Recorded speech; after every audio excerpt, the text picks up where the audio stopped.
অবস্থা সবার। সো কল্পনা করুন, শেষ বিদায় দেখতে প্রায় 2 কোটি মানুষ আসছে। একটা শহর নয়, কয়েকটা শহর জুড়ে, একদিন না টানা কয়েকদিন ধরে। এতটাই ভিড়ের যে আশঙ্কা করা হচ্ছে যে শুধুমাত্র পদে দলিত হয়ে প্রাণ যেতে পারে হাজার হাজার মানুষের। তাও মানুষ থামছে না, আসছে, কাঁদছে, স্লোগান দিচ্ছে। কে এই মানুষটা? আজকের ভিডিওতে সেটাই বলবো। রয়টার্স ও অন্যান্য আন্তর্জাতিক গণমাধ্যমের প্রতিবেদন অনুযায়ী ইরানের সবচেয়ে ধর্মীয় নেতা আয়াতুল্লাহ আল খামেনি নিহত হন গত ফেব্রুয়ারিতে, অলমোস্ট 4 মাস।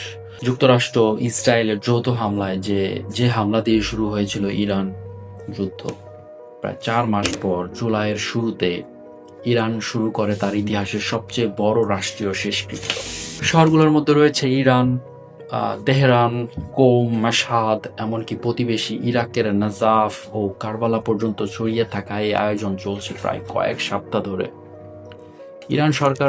ইরান সরকারের হিসাব অনুযায়ী প্রায় 1.5 থেকে 2 কোটি মানুষ এই অনুষ্ঠানে অংশ নেবে বলে প্রত্যাশা করা হচ্ছে এবং অংশগ্রহণ করছে অবশ্যই, যা ইরানের ইতিহাসের সবচেয়ে বড় সমাগমের একটি।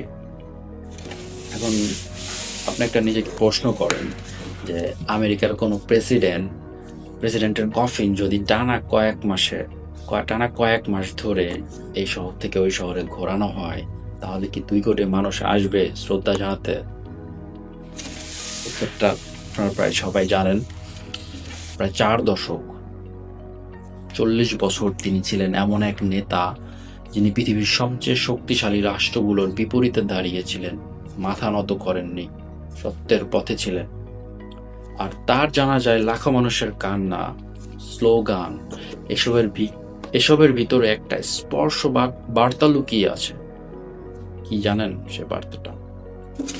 ইরানিরা যেন পুরো বিশ্বকে বলছে, আমরা এমন একটা জাতি, আমাদের কখনো মুছে ফেলা যাবে না, আমাদের সভ্যতাকে কখনো মুছে ফেলা যাবে না, আমরা আমাদের মাতৃভূমিকে ভালোবাসি। তো মজার বিষয় হলো, এই যুদ্ধের কিছুদিন আগেও খামেনি সরকারের বিরুদ্ধেই ইরানের ভেতরে ইরানের লোকজনই বিক্ষোভে অংশগ্রহণ করছিল, বিক্ষোভ হয়েছে। এই জানাজা শুধু একজন মানুষের বিদায় না, এটা একটা রাজনৈতিক বার্তা, একটা প্রতীক হিসেবে রয়ে যাবে। ইতিহাস এই মুহূর্তটাকে কিভাবে মনে রাখবে সেটা সময় বলে দিবে। বিশাল বড় জনসমাগমের যে একটা জানাজা হলো, আপনারা এই বিষয়ে কি মনে করেন কমেন্টে জানান। ধন্যবাদ।